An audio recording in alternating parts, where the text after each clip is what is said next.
Alright, ladies and gentlemen, welcome to the final video from Blackwing Lair for the guide for Nefarian.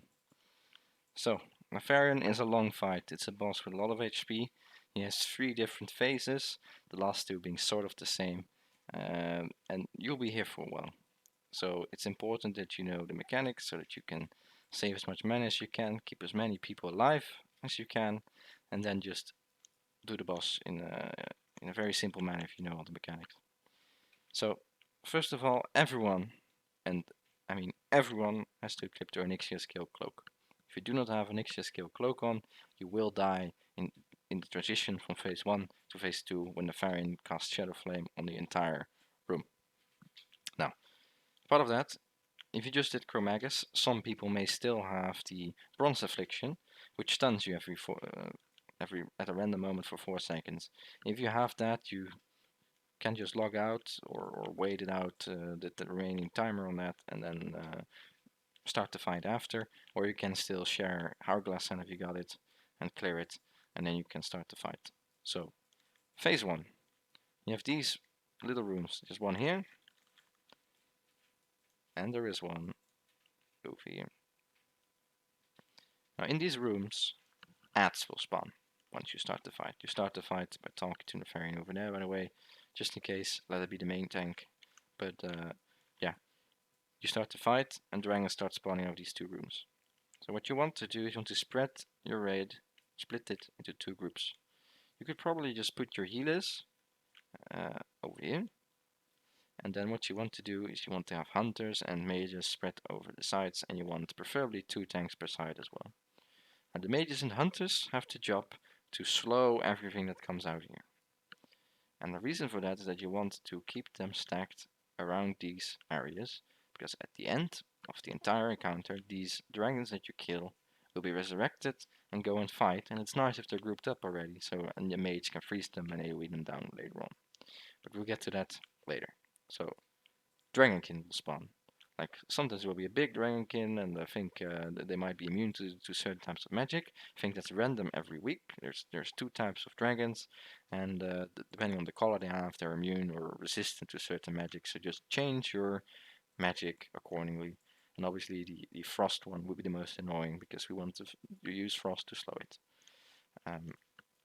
So 2 tanks, they need to tank them. You just cleave, kill them ASAP. If you get overrun, use a cooldown, that's fine, right? The other phases should be technically really easy as long as you just get there with the majority of your raid alive, preferably all the 40. And basically you just keep killing these dragons and eventually phase 1 ends because the dragons are dead. During phase 1, this guy, Mr. Nefarian, will be running around in his human form, teleporting like randomly around. We can teleport anywhere in this area. And when he teleports there, he will start casting spells. He will start casting Shadow Bolt on random people. The Shadow Bolt hits for a lot of damage. You could, if you want, well, definitely use Shadow Protection auras, and you could, if you really want to survive, pop a greater Shadow Protection potion on the entire raid. So that for this first part, you're less likely to lose people to random Shadow Bolt damage. Might be nice also if you can probably see who's casting it. You can see his target, so you could pre-shield that guy, and you know, as a healer, you know that it's gonna happen, and you're in here. So maybe one healer can focus on wherever he's focusing, so that that person survives. And what he also does, he randomly mind controls someone. If someone gets mind controlled, don't cleave him down, please. It's really unnecessary to lose someone that early. And if that happens to be a tank, you may get an issue here with keeping things together. So then you need to be careful with your DPS and help keep all the ads here of your DPS by bringing them here and stuff. Maybe you have to pop in a weak taunt. Hopefully you don't have to do it twice because you're unlucky with mind controls. But yeah, don't kill whoever's mind controlled. And that's it. That's it for phase 1. At the end of phase 1, Nefarian will turn into a dragon, and he comes from here, flies down, and he will shadow breath anyone. What you want is your main tank, which should be tank this side probably because it's the closest, to start moving here with already 2 healers with him, to stand here so that he can take control of Nefarian. And you want to tank Nefarian with your back to this ledge. You cannot get knocked off. That's fine. No problem, you can't fall off. So the main tank stands here. Once all the ads are dead, the melee can come, they can just DPS him from the side. It's probably best if they DPS him from this side. And why you want to stand at the sides of the boss is because just like Onyxia, just like all the big dragons, he does a tail swipe, he does a frontal cleave, he does a fire breath, you know, and that all kind of sucks.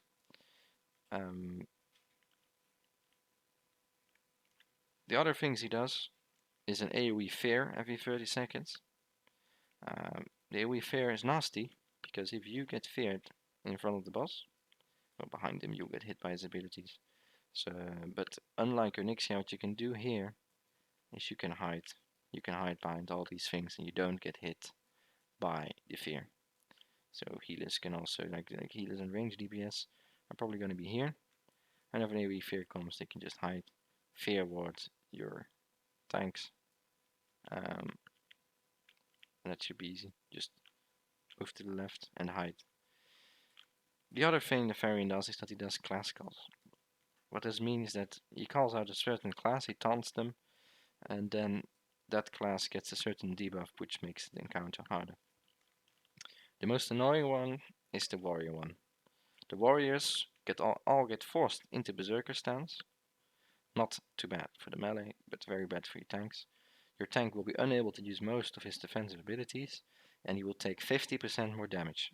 Because the debuff says go to berserker stance, take 30% more damage, and you also take more damage from being in berserker stance, blah blah blah blah.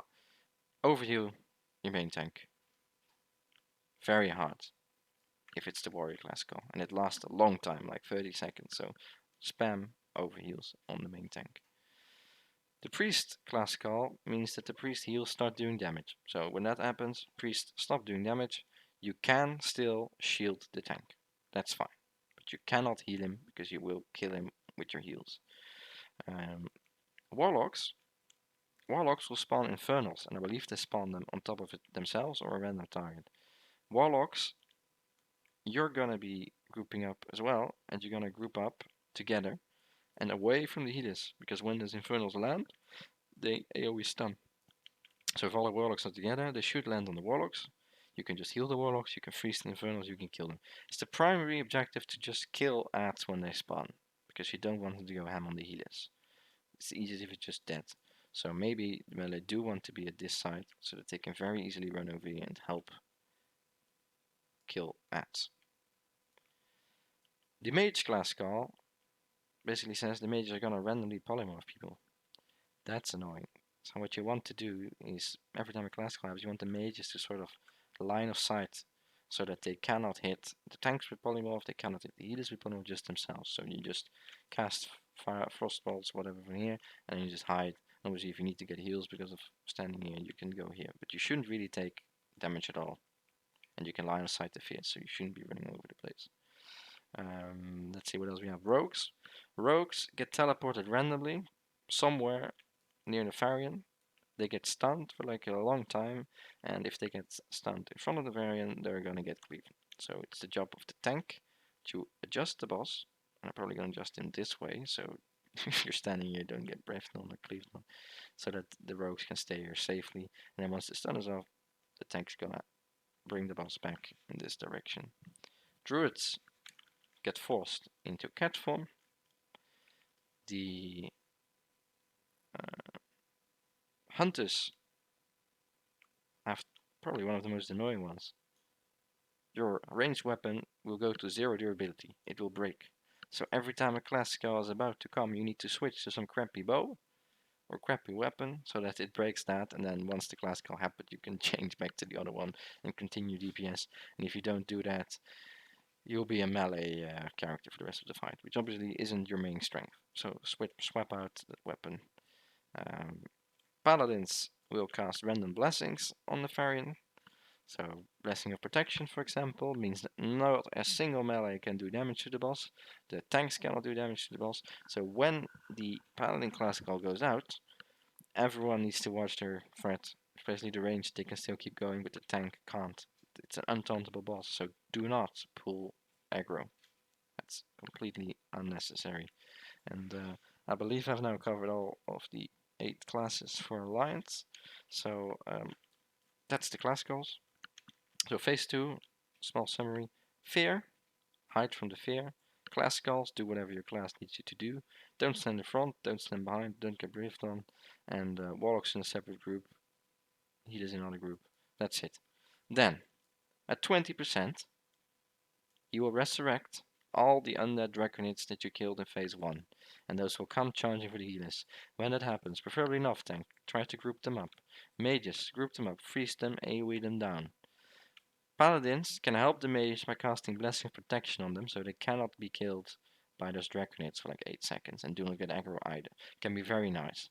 You can also use Stratum Holy Water to stun and damage these mobs. So I think all our healers have those Stratum Holy Waters. If they're grouped up, just throw them. If they're on you, just throw them. Just help kill these mobs, because that's the only change in the last phase, is that these come. After that, it's the same as phase 2, and you just nuke the boss down. You just don't want these to go ham and kill everyone. And that's basically it. That's Nefarian. There's nothing more to it. So get through phase 1 with a lot of people. Do the mechanics of phase 2, position properly, do your class calls, and in phase 3 kill those mobs. And then just, kill Nefarian. What's probably nice, at 20% of these mobs will spawn. Wait for a class call to happen and run out before you push them to 20%. Like if you, in 20% you get the warrior class call where you take a lot of damage, or the mage for a class call and they sheep themselves. It's kind of shit to have these outspawn. So wait for the class call to go off, and if it's a good one, then you can push beyond 20% and finish the encounter. That should be it. Thanks for watching, and good luck everyone in Blackwing Lair.